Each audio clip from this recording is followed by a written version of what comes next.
Hello guys, welcome to our channel life beyond Crossroads.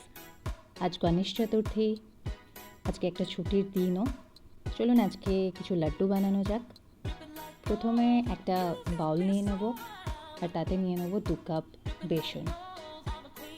তারপর তাতে 1 cup মতো প্রায় আমরা জল অ্যাড করব, ভালোভাবে মিক্স করে নেব।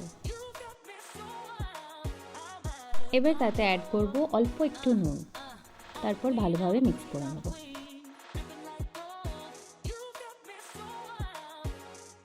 তারপর একটা কড়া নেব, তাতে একটু তেল অ্যাড করব।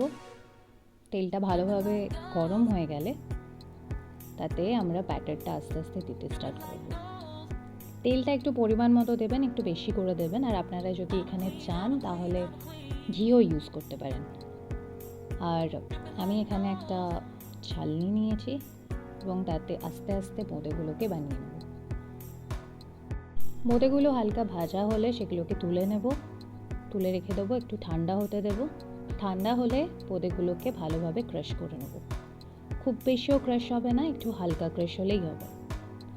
এবার একটা ননস্টিকের প্যান নিয়েছি, তাতে জল আর একটু চিনি দিয়েছি। চিনিটা পরিমাণ মতো হবে।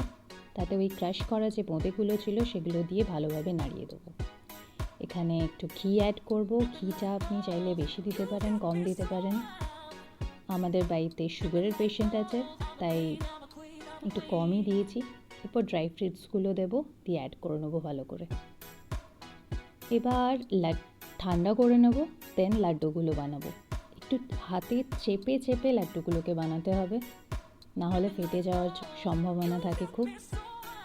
এবার আস্তে আস্তে লাড্ডুগুলোকে বানিয়ে নেব।